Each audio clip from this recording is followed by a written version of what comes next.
आज से 1000 साल पहले 11वीं सदी का आरंभ होने को था। तब भारत कई कई टुकड़ों में विभाजित हो चुका था। भारत के अलग अलग हिस्सों पर नए नए ताकतवर राज्यों का उदय हुआ। भारत के पश्चिम में अजमेर पर चौहानों की हुकूमत थी, तो गुजरात में चालुक्यों की, जीजा मुक्ति परमारों के नियंत्रण में, तो वहीं कन्नौज पर राजा जयचंद का दबदबा कायम हो चुका था। दिल्ली का सिंहासन एक वीर योद्धा की खोज में सूना पड़ा था। सोने की चिड़िया भारत पर अफगान और तुर्क के कई लुटेरे गिद्ध दृष्टि डाले हिंद को लूटने की फिराक में रहते थे। वह तो बस मौका मिलते ही भारत पर हमला कर लूटपाट मारकाट मचाकर भाग जाते थे। इन्हीं भयानक परिस्थितियों के बीच दिन, महीने, साल और ऋतुएं बदलती गई। तभी हिंद पर लहराते संकटों के बादलों के बीच एक दिन अचानक मौसम में करवट बदली।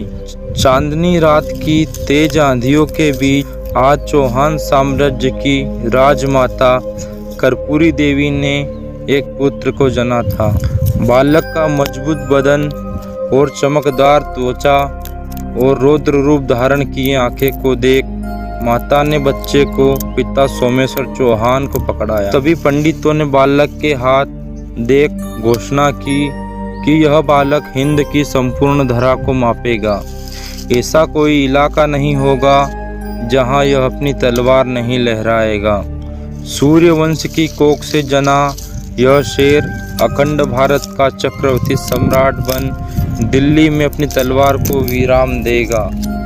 गर्व से सीने को चौड़ा कर पिता सोमेश्वर ने पूछा, हे गुरुदेव, इस आर्य कुल के दीपक का क्या नाम होगा?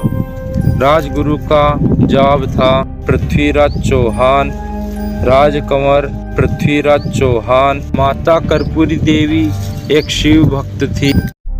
उन्होंने बचपन से ही बालक पृथ्वीराज को वेद, पुराण, दया और दान की शिक्षा दी। साथ ही माता ने पृथ्वीराज को बता दिया कि किस तरह चौहानों के ताज उनके परदादा अनवर राज ने तुर्की के 1000 आक्रमणकारियों को अकेले ही मार गिराया और किस तरह उनके दादा विग्रह राज ने अपनी गरजती तलवारों के साथ अफगानियों को पराजित कर अफगान से दिल्ली तक की भूमि को जीत लिया था। चौहानों के अतीत को सुनते हुए पृथ्वीराज बड़े होने लगे। बालक पृथ्वीराज को गुरुकुल से तीर तलवार और शब्दवेदी विद्या का महारथी बनाया गया। पृथ्वीराज बचपन से ही बड़े दिलेर और ताकतवर थे। एक रात्रि पृथ्वीराज अपने गुरुकुल से लौटे तो अपने साथ शेर की कटी हुई मुंडी लेकर आज उन्होंने बिना किसी हथियार के शेर का जबड़ा फाड़ डाला था। बड़े होते होते पृथ्वीराज की ताकत भी बढ़ती गई। ताकत इतनी कि पृथ्वीराज के एक ही मुक्के से मदमस्त हाथी भी तिलमिला उठता। मजबूत विराट शरीर की नसें फटने को होती थी। अपने नन्हे पुत्र के इन्हीं गुणों को देख पिता सोमेश्वर अपनी छाती को चौड़ा कर करके मूंछों को ताव देते। पर साल 1177 आते आते राजा सोमेश्वर का निधन हो गया। राजा की मृत्यु के पश्चात चौहान साम्राज्य पर शत्रु की निगाहें चढ़ने लगी। सीमांत राज्य सभी अजमेर की सत्ता पाने के लिए लार टपकाने लगे। दुश्मनों की इन्हीं काली नजरों को देख माता कर्पूरी देवी ने मात्र 11 साल के नन्हे पृथ्वीराज को गोद में उठाया और सिंहासन पर चढ़कर पृथ्वीराज का अजमेर की राजगद्दी पर रक्त से अभिषेक कर दिया। एक स्त्री के हाथों में राज सत्ता देख राज्य अजमेर के सामंतों ने विद्रोह करके खुद को स्वतंत्र घोषित कर दिया। इन्हीं संकट की परिस्थितियों में पृथ्वीराज भी अब बड़े होने लगे। उन्हें राज्य, युद्ध और शत्रुओं की पहचान होने लगी। इसी वक्त पृथ्वीराज चौहान ने साम्राज्य की खानदानी तलवार को धारण कर खुद को एक स्वतंत्र राजा घोषित कर दिया और तुरंत सभी गद्दार सामंत और सरदारों के खिलाफ युद्ध का बिगुल फूंक दिया। यह महावीर, जिसे दुनिया ने हिंदू सुल्तान राय पिथौरा के नाम से नवाजा, दिल्ली और अजमेर की राज सिंहासन पर बैठने वाले पृथ्वीराज चौहान हिंद के एक महान योद्धा थे।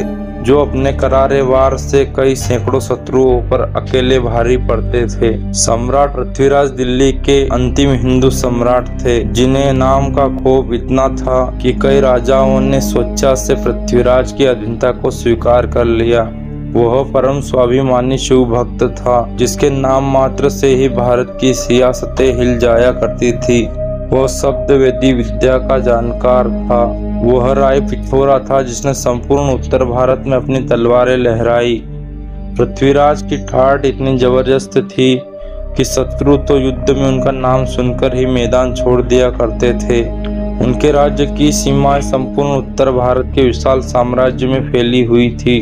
उनकी नीति और थी, धर्म की जयकार हो, अधर्म का विनाश हो, शत्रुओं पर दया हो और शिव का सत्कार हो। उत्तर के बड़ा नको से लेकर मध्य के चंदेलों के संपूर्ण साम्राज्य को ही जड़ से समाप्त कर डाला था। मोहम्मद गोरी को 17 बार पराजित करने के बाद भी न तो उसके राज्य पर कब्जा किया और न ही उसकी गर्दन उड़ाई। जिसकी तीर से घर का बेदी बचा नहीं, जिसकी तलवार ने कभी पराजय का मुंह देखा नहीं।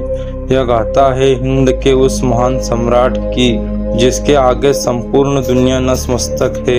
यह गाथा है राय पिथौरा सम्राट श्री पृथ्वीराज चौहान की। आइए डिमांडिंग पंडित के साथ देखते हैं हुक्म श्री पृथ्वीराज चौहान के इतिहास से जुड़े उन अनसुलझे प्रश्नों की जानकारी। 6 भाषा और वेद पुराणों के ज्ञाता सम्राट पृथ्वीराज ने साल 1178 में अजमेर की राजगद्दी संभाली। इस समय तक अजमेर राज्य की सीमाएं बहुत छोटी थी और रही सही सीमाओं पर सामंत और पृथ्वीराज के कुछ रिश्तेदारों ने अधिकार कर रखा था। अपने राज्य को बदहाल हालातों में देख पृथ्वीराज ने अपने सरदारों को बुलवाया। जल्द ही अजमेर की सीमाएं सिंधु को पार कर गंगा की घाटियों तक फैलेगी। मेरे वीरों, पृथ्वी दिग्विजय नीति के तहत हमारी तलवारें शत्रुओं के विनाश पर उतरेगी। सूर्य का प्रकोप बन हम विद्रोहियों की विशाल सत्ताओं से टकराएंगे। तैयार हो जाइए। अपने दमदार राजा की गरजती आवाजों को सुनकर समस्त दरबार जय जय पृथ्वीराज के नारों से गूंज उठा और इसी के साथ पृथ्वीराज ने अपनी सेना को तैयार किया और निकल पड़े सीमांत प्रदेशों को जीतने। अजमेर के आस पड़ोस के राज्यों पर पृथ्वीराज ने प्रचंड आंधी की तरह आक्रमण शुरू कर दिए। यह सब राज्य उन सामंतों के थे जिन्होंने राजमाता का अपमान कर चौहानों से गद्दारी की थी।